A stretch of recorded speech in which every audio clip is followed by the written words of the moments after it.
Yeah, we'll see. And Shauna, there is that bubble that Jim Van de Heij's talking about. It's also a bubble that Mitt Romney and people who supported him in 2012 stayed comfortably inside of, believing Gallup polls that had them up 11 points, believing every report on Fox News. I remember even election night, I'm sure you do too, in 2012, you still had people on Fox News insisting that Mitt Romney was going to win and that things were looking better in Ohio. And the Romneys were in shock that night, as were many people, because they were inside that bubble. Well, that bubble has only become smaller and intensified even more, and actually gotten far more outlandish, especially if you look at the crazed conspiracy theories that the president is now spitting out that he finds on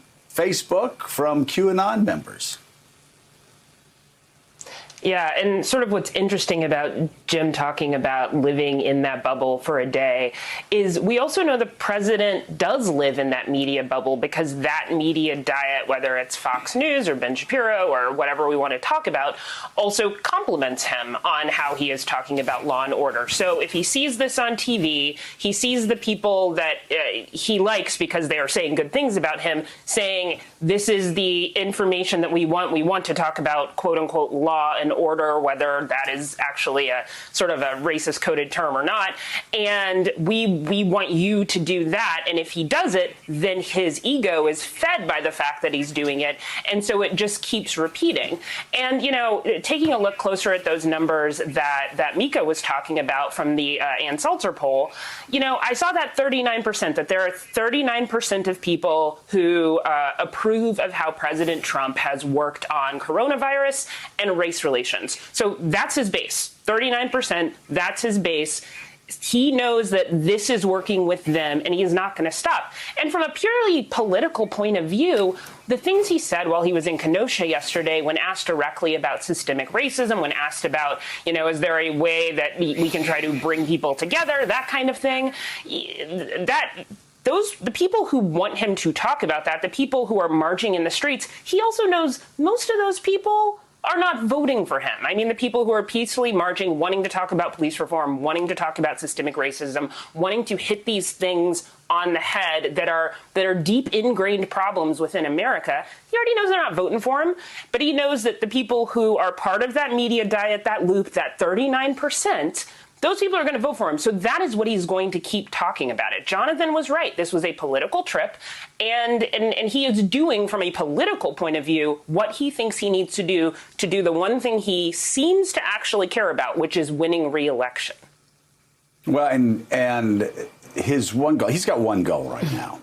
He's got one goal right now. And that one goal is to have every American forget about what's in the lower right-hand side of our screen.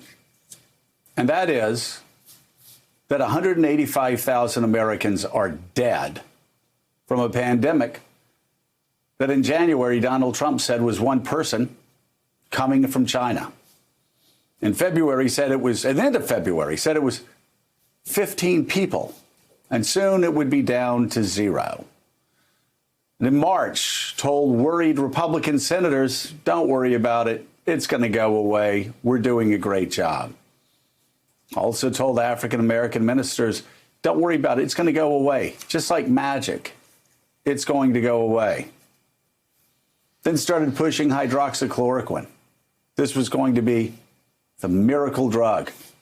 Then the FDA had to put out a message for Americans saying, please, no, don't listen to the President of the United States. We know we're in his administration, but this could kill you. Don't listen to him. They had to do the same thing when he started talking about putting bleach inside of bodies as disinfectants.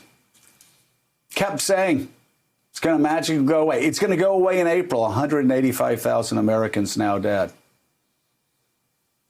Kept underplaying it, saying it wouldn't come back in the fall. It was going to magically disappear.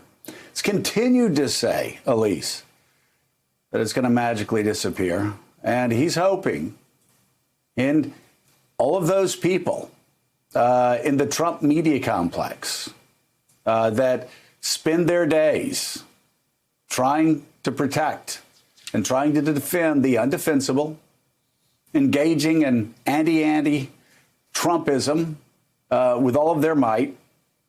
They just want Americans to forget that there are 185,000 dead Americans, in large part because of how Donald Trump has mishandled this from the very beginning. And they believe that if you can focus on Kenosha or you can focus on the idiots that are running Portland, that somehow you'll forget that 185,000 fellow Americans are dead now from a virus that Donald Trump said was going to magically go away in March. Thanks for checking out MSNBC on YouTube, and make sure you subscribe to stay up to date on the day's biggest stories. And you can click on any of the videos around us to watch more from Morning Joe and MSNBC. Thanks so much for watching.